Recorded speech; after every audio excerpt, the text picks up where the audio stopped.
मैं शंकर कुमार आप सबों को अपने केमिस्ट्री टीचिंग पॉइंट के यूट्यूब चैनल में स्वागत करता है। दोस्तों, आज मैं आपके बीच बहुत ही ज़बरदस्त तथा हॉट टॉपिक लेके आया हूँ। मैं आपसे पूछना चाहता हूँ कि जो पति पत्नी अग्नि को साक्षी मानकर दाम्पत्य जिंदगी में परिणय सूत्र में बंधते हैं, जीने मरने की कस्में खाते हैं, आखिर क्या वजह हो जाता है कि कुछ दिनों के बाद वो पति पत्नी आपस में झगड़ने लग जाते हैं, उनके बीच लड़ाई झगड़ा शुरू हो जाता है।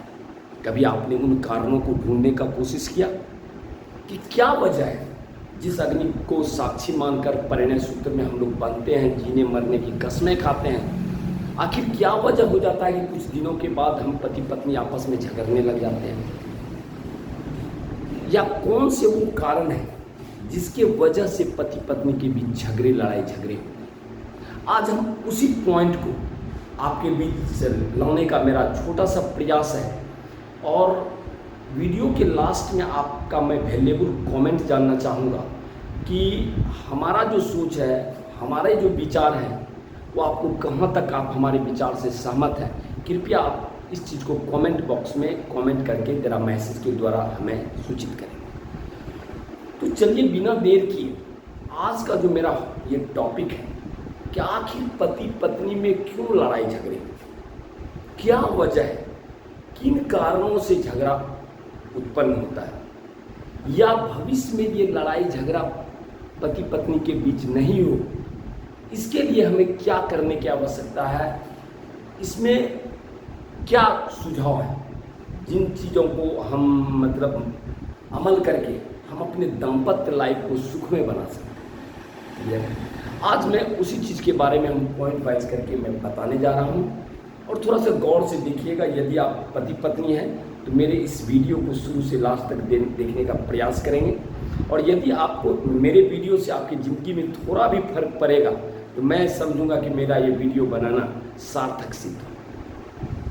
चलिए दोस्तों, सबसे पहला जो है कि पति पत्नी के दाम्पत्य जिंदगी में झगड़े लड़ाई झगड़े क्यों होते हैं, कि हमारा जिंदगी सुखमय हो, हमारी जिंदगी अच्छे से बसर करे, इस चीज़ के लिए हमें किन बातों को अमल करने की आवश्यकता है। सबसे पहला जो पॉइंट है मेरे अनुसार से, वह है व्यवहार, बिहेवियर।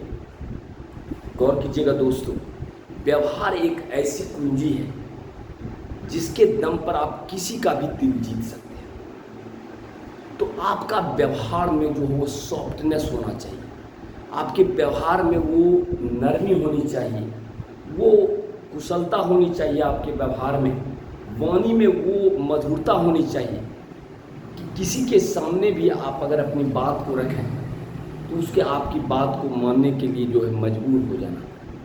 तो व्यवहार एक गजब एट्रैक्शन है कि यदि आप अपने व्यवहार में आपका व्यवहार कुशल है, आपका व्यवहार में वो एट्रैक्शन है, तो आप किसी को भी अपनी तरफ आकर्षित कर सकते हैं। तो कहने का मतलब है कि चाहे वो जेंट्स हो या लेडीज हो, यदि आप सपोज मान लीजिए ससुराल जाते हैं तो आपके व्यवहार में वो होनी चाहिए कि आपके व्यवहार से इस घर के जितने भी सभी मेंबर हैं वो हमेशा प्रसन्न रहे, यानी आपका व्यवहार जो है सबों को अपनी तरफ खींचे रखे।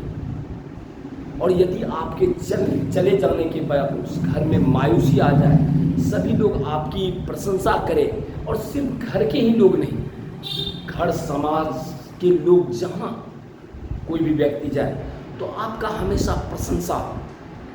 तो कहने का मतलब ये कब होगा, जब आपका व्यवहार जो है, व्यवहार में वो एट्रैक्शन होगा जिसके दम पर आप सबों का दिल जीत सकते। तो कहने का मतलब हुआ कि व्यवहार आपका सर्वोत्तम होनी चाहिए, मधुर होनी चाहिए, जिसके आधार पर अगर आप व्यवहार कुशल हैं तो हमें लगता है कि बहुत सारा प्रॉब्लम, लड़ाई झगड़े के प्रॉब्लम यहीं से सॉल्व हो जाता है। तो कहने का मतलब आपका व्यवहार जो उस तरह होना चाहिए। सब कुछ मान लीजिए कि व्यवहार का मतलब ये हुआ कि परिस्थिति के अनुसार से अपने आप को ढाल लेना। और हकीकत बताता हूँ दोस्तों, जिस व्यक्ति ने परिस्थिति के अनुसार अपने आप को ढाल लिया तो समझ लीजिए कि वो जीना सीखे।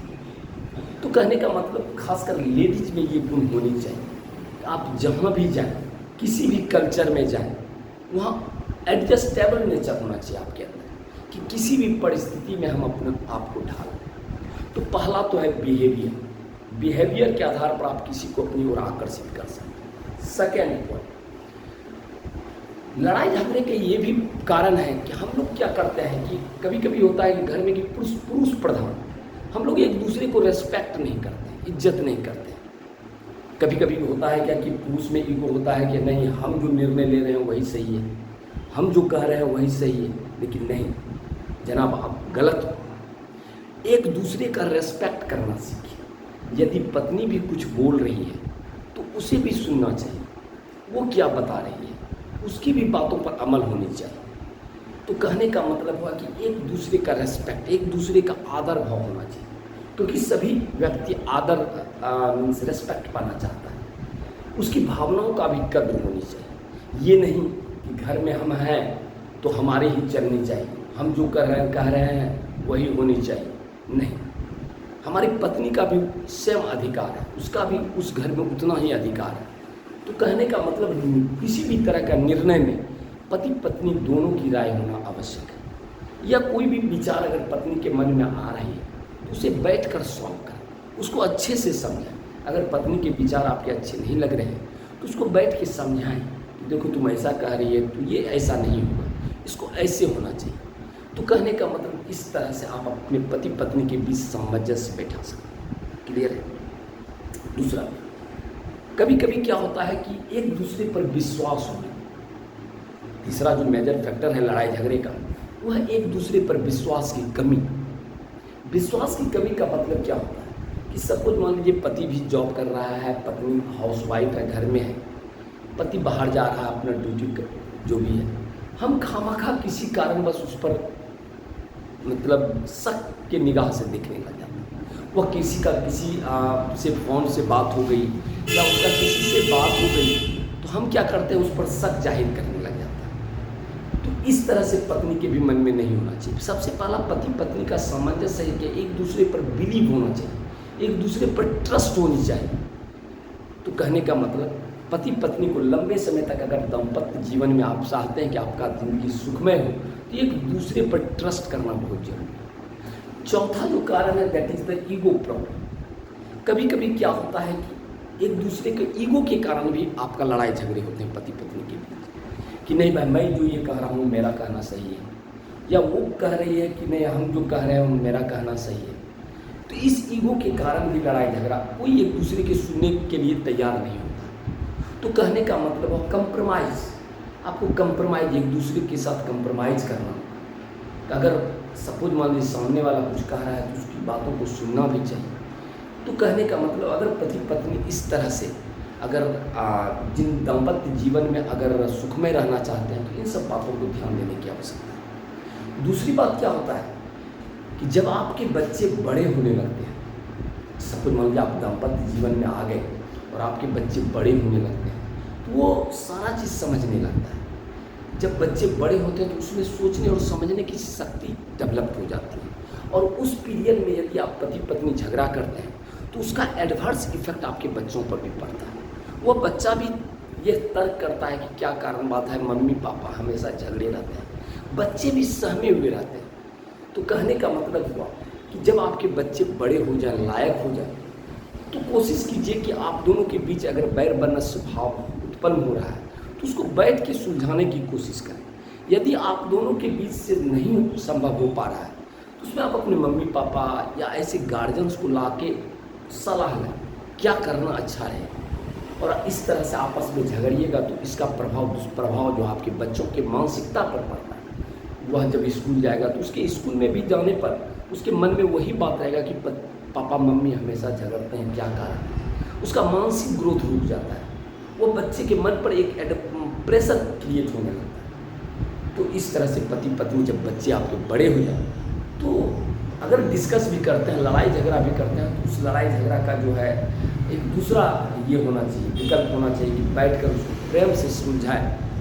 तो तो अब देखिएगा, जिस घर में पति पत्नी माँ बाप अच्छे से खुशहाल रहते हैं तो उसमें बच्चों का भी विकास होता है। तो कहने का मतलब इन सब सारी चीज़ों को आप, यदि आप पति पत्नी चाहते हैं कि खुशहाल ज़िंदगी हो, मेरा दाम्पत्य ज़िंदगी अंतिम तक मेरा खुशहाल रहे, तो इन सब बातों को आपको केयर करने की आवश्यकता है। तो दोस्तों, आज का ये वीडियो मेरा कैसा लगा, ये मेरा पर्सनल राय था, और आपको कैसा लगा और आपकी क्या प्रतिक्रिया है हमारे इस वीडियो पर, कृपया कमेंट बॉक्स में मैसेज के द्वारा सूचित करेंगे। और यदि आपको मेरा ये वीडियो पसंद आया है, कृपया चैनल को सब्सक्राइब कर लें और लाइक करें तथा कमेंट बॉक्स में मैसेज द्वारा सूचित करें। Thank you.